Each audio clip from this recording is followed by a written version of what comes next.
Vamos lá, estamos encerrando aqui a nossa entrevista. Uma palavra rápida, uma ou duas palavras. Getúlio Vargas. É o maior estadista da história brasileira e tem contradições importantes que têm que ser amadurecidas, porque o homem é ele e o seu tempo. Juscelino Kubitschek.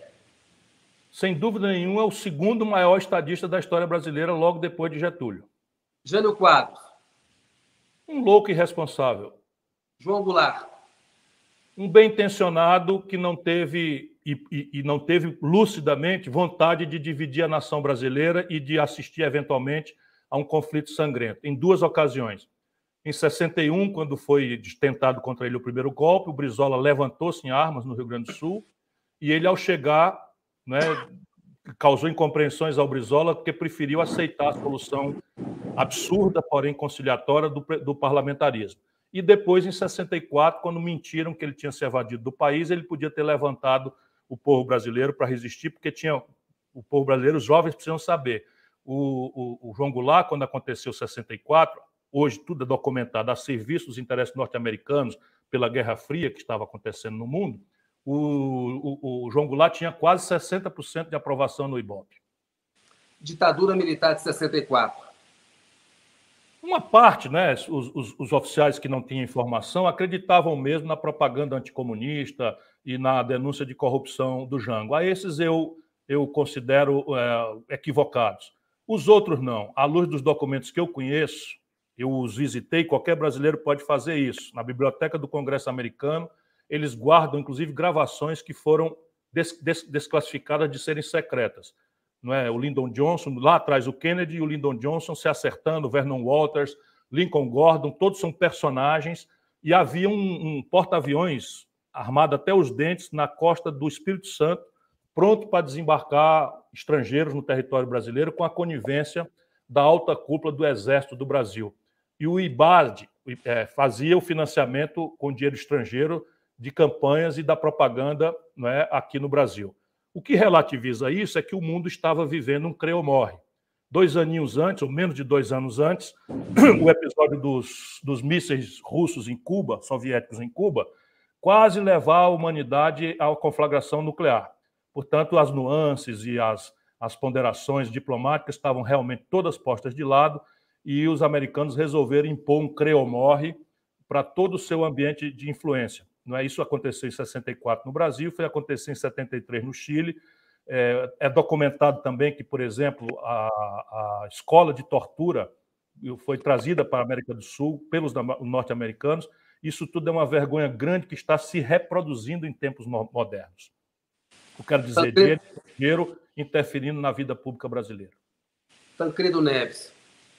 O grande estadista que conhecia a debacle do regime, mas sabia do tamanho da complicação que o Brasil. Foi o último quadro político brasileiro que compreendia a raiz estratégica do nosso problema, que era a exaustão do modelo nacional desenvolvimentista e a necessidade de redesenhar essa estratégia. Por tragédia, morre e dali para cá o Brasil vive entre estagiários e palpiteiros, não é, que não têm compreensão da profundidade do problema estrutural brasileiro.